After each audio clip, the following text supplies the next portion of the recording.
Buenos días, o tardes, o noches. Quería dejarles una reflexión por este medio que es tan eficiente para comunicar mensajes respecto a la Universidad del Tolima, institución en la cual yo trabajo hace 16 años como profesor de planta. En estos días se está desarrollando un paro, una asamblea permanente de estudiantes que tiene varias motivaciones, pero principalmente una que tiene que ver con violencias basadas en género. Y efectivamente el rector está directamente implicado por unas denuncias que se hicieron, además de otros directivos que también han resultado denunciados o han investigado, etcétera, y que han generado pues, una serie de inconformidades de parte de los estudiantes, ¿no? Porque pues, no han arrojado resultados eficientes o no han logrado, mm, pues, por lo menos garantizar que estas violencias no se desplieguen a sus anchas en la universidad.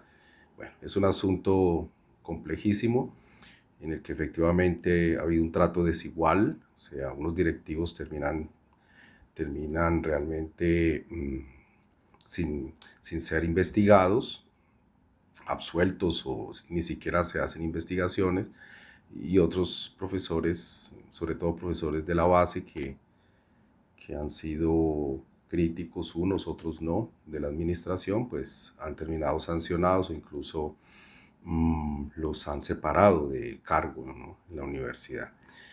Bien, curiosamente, los estudiantes o el movimiento que está dirigiendo estas actividades de la Asamblea Permanente se han concentrado en el asunto de las violencias basadas en género, pero he notado que hay una presencia casi marginal de los problemas estructurales de la Universidad del Tolima. Por ejemplo, todo lo que tiene que ver con los usos de los recursos públicos en la institución y lo que se ha llamado la captura politiquera de la institución, que es un ciclo que no termina, que se repite cada 4 años o incluso más. Es un asunto que me preocupa mucho y en principio me parece importante mencionarlo, ponerlo en contexto, porque lo que estamos viendo es la repetición de las pautas de control que suele tener el poder político local o el poder político regional de esta institución a través del rector, de sus vicerrectores, de sus representantes en el Consejo Superior. Y claro, es una noria infinita que vuelve y se reedita en estos momentos. Hace 16 años, cuando ingresé a la universidad, efectivamente se pudieron apreciar, pude apreciar estas mismas tácticas de control del movimiento profesoral, el movimiento estudiantil, incluso las inconformidades de los sindicatos de trabajadores. Todo ello ha sido conjurado casi que bajo la misma estrategia, ¿no? O a través de la misma fórmula. Se contratan miles de personas directamente por parte del rector, porque en estas universidades los rectores acumulan un poder enorme sobre el uso de los recursos públicos y las formas de contratación. Y estas personas, unas son funcionarias, otras son catedráticos y también son funcionarios, otros simplemente son catedráticos, y los usan permanentemente para hacer lo que antiguamente llamábamos entrismo, o sea, intervención, injerencismo sobre los sindicatos, sobre los estamentos, especialmente sobre la base profesoral, con el fin de hacer, pues, aprobar cualquier agenda que respalde al rector de turno, ¿no? Es una cosa que se reedita, se repite, increíblemente vuelve y se hace ahorita. Se convocan asambleas directamente manipuladas por la administración, ponen a profesores de planta a dirigirlas, a directivos a vigilar cómo, por ejemplo, los funcionarios o los catedráticos votan. O sea, un espectáculo realmente lamentable, un desprestigio total de la idea de democracia asamblearia o de la democracia profunda o de la democracia participativa, ¿no?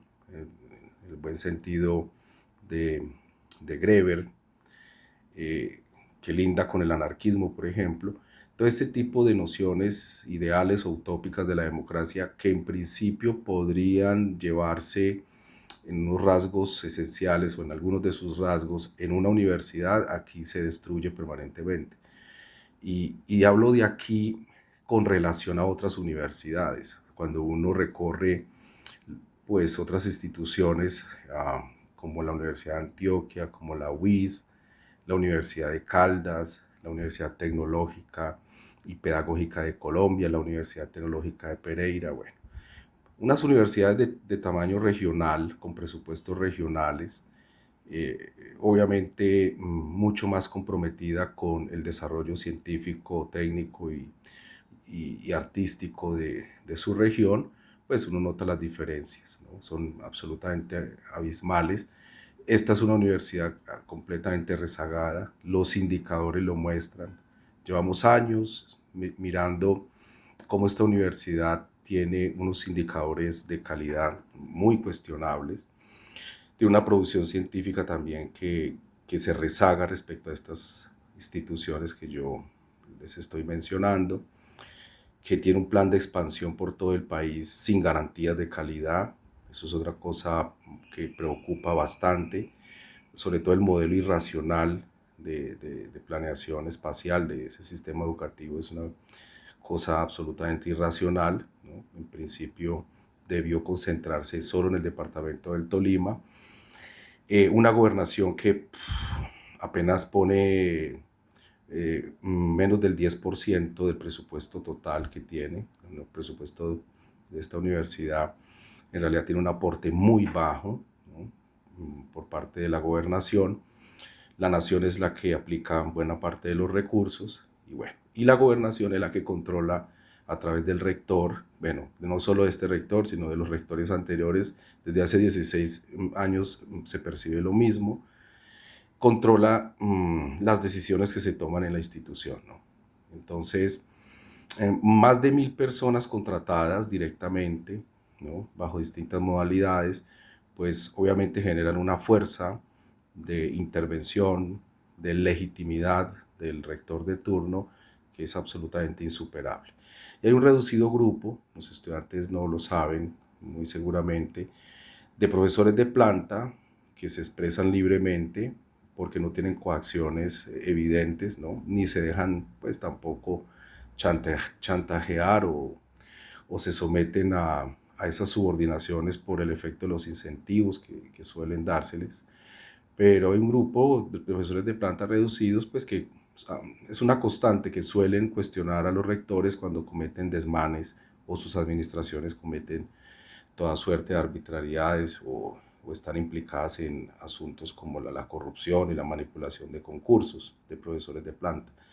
Esto es un asunto que está sucediendo aquí en la Universidad del Tolima. No se ha podido conjurar. Bueno, les menciono yo este contexto porque efectivamente es una noria infinita que hace que la universidad no despegue, no mejore sus indicadores y no se comprometa con el desarrollo técnico y científico del departamento del Tolima. Y no estoy hablando retóricas, sino que estoy mencionando esto con base en indicadores respecto a otras universidades regionales, ¿no? Y sobre otro tipo de análisis.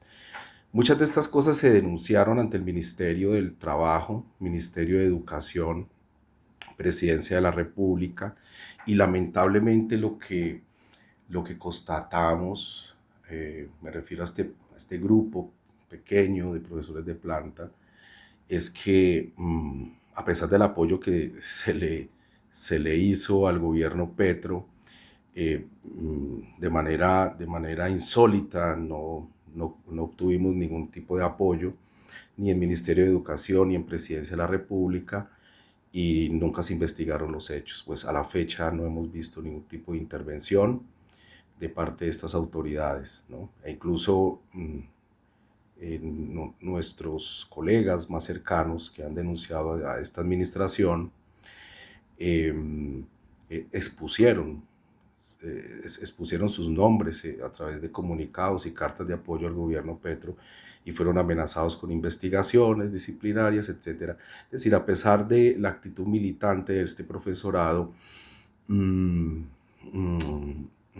ante pues, la agenda progresista, pues efectivamente no hubo una respuesta positiva, no hubo un apoyo cierto, decidido por parte del gobierno Petro a las denuncias que nosotros hicimos aquí en la Universidad del Tolima, y eso es una cosa que quiero dejar aquí de presente. Ni siquiera pues los parlamentarios que inicialmente se identifican con las plataformas de izquierda en el departamento del Tolima, ni siquiera ellos hicieron las denuncias respectivas, ni siquiera una audiencia sobre la captura, pues podríamos llamar politiquera, de esta institución.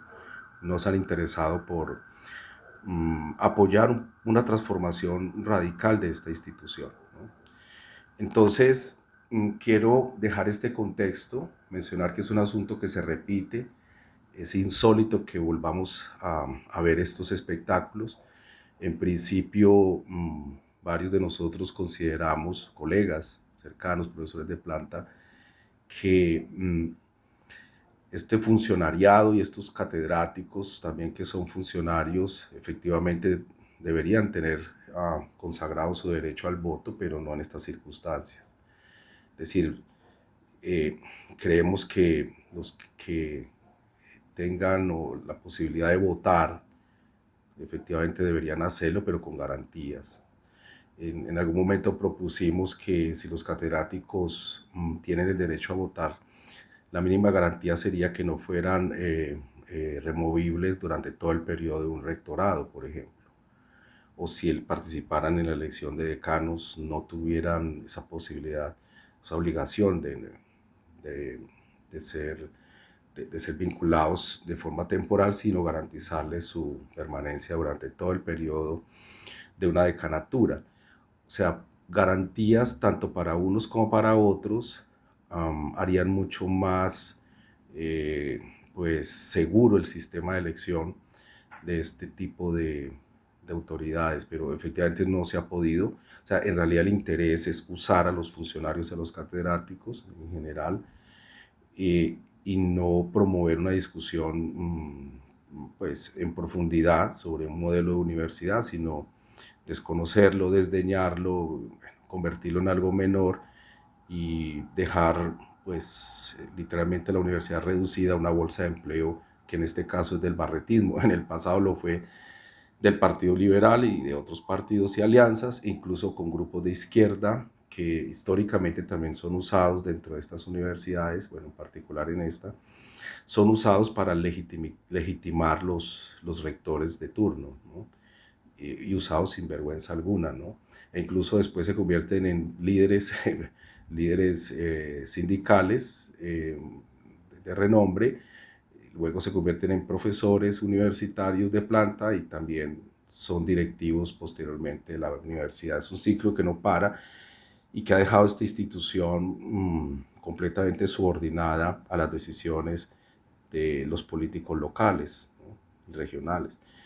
Una clase política además muy curiosa, absolutamente insensible a los procesos de nueva ilustración o a los procesos de desarrollo científico en el mundo, absolutamente ignorante de la cultura letrada que debería brillar, ¿no? Y enriquecer la vida universitaria, etcétera.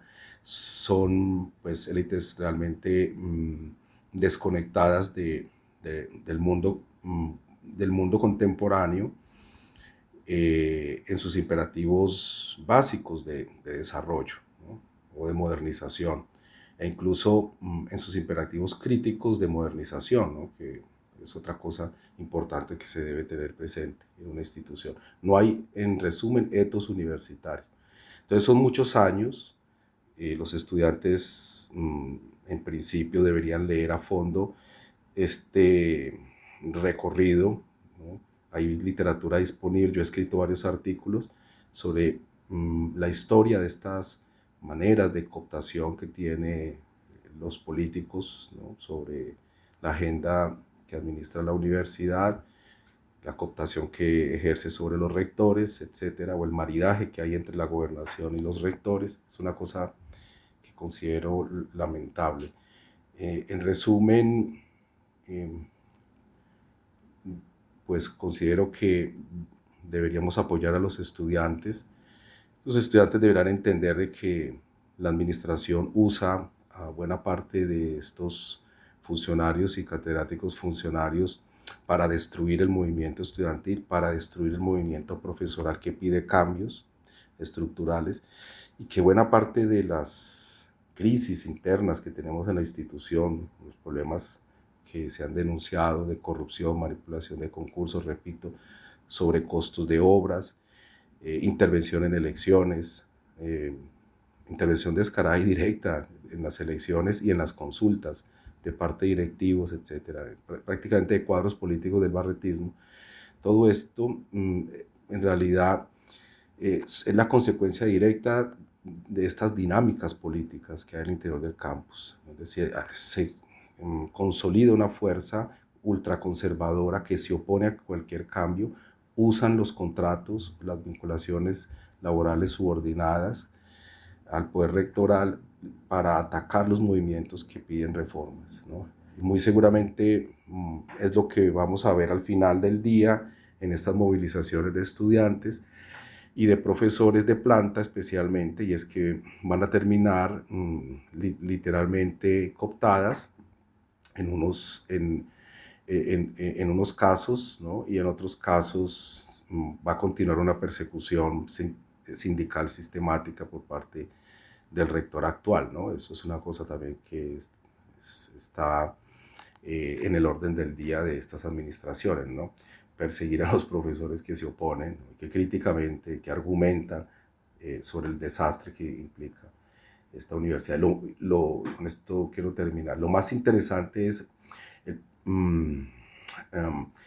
la mirada tan parroquiana que tienen este tipo de rectores y de administrativos sobre esta universidad. O sea, es tan parroquiana que en principio exponen una serie de propagandas o hacen autopropaganda en medios locales que también son de una actividad periodística lamentable, mediocre y realmente casi delincuencial lo que hacen. Pero bueno, publican todo este tipo de propagandas, etcétera, sobre su gestión y nunca se comparan con otras instituciones, ¿no?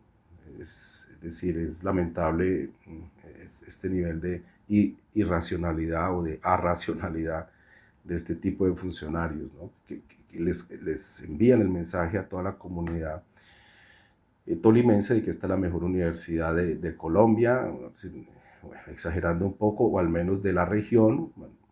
Por ejemplo, la Universidad de Ibagué tiene mejores indicadores en las pruebas de estado. Eso es para poner tan solo un ejemplo del problema que tenemos que resolver, ¿no? Y también hay un etos, hay un etos antiuniversitario profundo, arraigado en la universidad, y es que cuando se critica la propia institución, de inmediato la reacción infantil es casi de rechazo a cualquier tipo de crítica, ¿no? Se ve como una perspectiva destructiva de la universidad, ¿no? Ese tipo de infantilismos pues también han sido fatales para la universidad. Incluso hemos visto que si un profesor cita a un autor es de inmediato tratado como prepotente, pedante, etcétera, etcétera. Es decir, como si eso no fuera una universidad, ¿no? Literalmente el etos antiuniversitario palpita en esa institución y no ha habido forma de cambiarlo, ¿no? La vida de estas instituciones reside en la crítica, en la confrontación de argumentos, en el fondo en la lucha de facciones, ¿no? por demostrar un modelo de universidad mucho más autónomo, crítico, etcétera, y también eficiente en el uso de los recursos. Bueno, eh, quería mencionar estos temas y bueno, no quiero dejar tampoco de lado una última cosa que también creo que es importante. La constituyente universitaria, o sea, los estudiantes están motivados, ¿no? Algunos, no, no todos, por lo que he visto en las asambleas, están motivados y quieren concentrar sus esfuerzos en la construcción de una constituyente universitaria. Es una propuesta que es valiosa, me parece importante apoyarla y sobre todo porque desborda los marcos o los principios antidemocráticos que están en la propia Ley 30, ¿no? O antiasambleístas que están en la Ley 30. Me parece clave usar el instrumento de la constituyente universitaria para poder reformar a la institución, para poder exigir cambios vinculantes, por supuesto, ¿no? En los estatutos que tiene esta institución. Allí, pues mi llamado por un recorrido previo que ya hicimos, nuestro llamado es que los constituyentes deben ofrecer garantías de participación independiente, libre e independiente de la administración. De otra manera van a construir una normativa a imagen y semejanza de los intereses del Partido Conservador, por decirlo rápidamente, o del rector actual. Eso es lamentable. Mi invitación es a que la constituyente esté conformada por constituyentes, por personas que sean independientes o que tengan garantías de estabilidad a largo plazo en la institución, para que no comprometan su voto, sino que puedan ejercer sus opiniones libremente.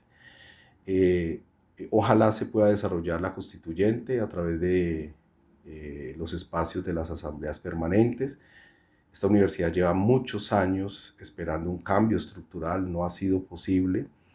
La universidad debe independizarse de estos políticos regionales, debe aislarse de estas influencias políticas externas que le han hecho mucho daño a la institución y la tienen enormemente rezagada respecto a otras universidades regionales.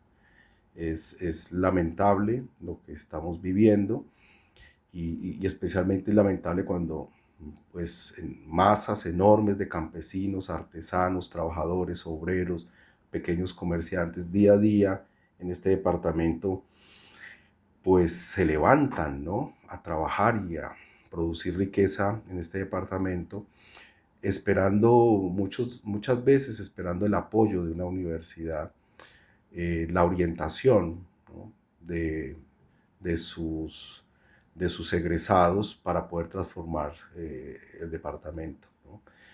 Y esta es la universidad que deberíamos construir, una universidad que combatiera frontalmente la desigualdad de la riqueza, la alta concentración de la tierra en el departamento, los impactos ambientales por la revolución verde, que fomentara el cooperativismo agrario y agroindustrial, es decir, eso que no hemos podido hacer y que estamos soñando algunos profesores hace años y que debería orientar de forma autónoma y con criterios científicos propios. Esta universidad no se ha podido hacer, no ha habido apoyo, no ha habido acompañamiento de las élites políticas y eso obviamente se ve en la realidad, se ve reflejado en la práctica, ¿no? Nuestra realidad aquí en el Tolima es profundamente injusta. Los indicadores de calidad del sistema escolar de primaria y secundaria es realmente lamentable. Los indicadores de salud también son, hace poco se hizo un debate al respecto en medios, los indicadores de salud también son muy malos, ¿no? Casi siempre por debajo de la media nacional en indicadores, ¿no? Entonces, de allí que la universidad sea importante para las élites políticas, también porque evita que se cambie la estructura de la propiedad de la tierra, ¿no? Es decir, la universidad tiene una reacción casi alérgica cuando hablamos de reforma agraria en muchos sentidos. Nuestros propios profesionales no les gusta tratar ese tema directamente o retóricamente lo comentan como, como una transformación positiva, pero en la práctica no están interesados en esto. Y efectivamente la universidad es un aparato de poder, un aparato ideológico que sirve pues como muro de contención a cualquier reforma estructural en el departamento. De allí que también sea un botín de guerra, ¿no? Esta institución. Y no permite que voces críticas de la estructura de la propiedad de la tierra actual en el departamento sea transformada. Bueno, quería dejarles estas reflexiones para hacerles el contexto a los estudiantes, los problemas de las violencias que hay basadas en género en la institución, los problemas de corrupción, los problemas de participación en la institución, etcétera, el autoritarismo estructural, casi fascismo, que se está desplegando en la institución desde hace muchos años, es el reflejo de esto que les estoy contando. Es decir, es el reflejo directo de una toma violenta, una toma hegemónica por parte de una élite política de una institución. Es el reflejo de ese plano o de ese pacto entre élites con el fin de controlar a la universidad e impedir que cambie en sí misma y que influya en cambios estructurales en la zona natural de influencia que es el departamento del Tolima. Bueno, no me largo más, muchas gracias. Espero que esta reflexión les haya servido para algo. Gracias, chao.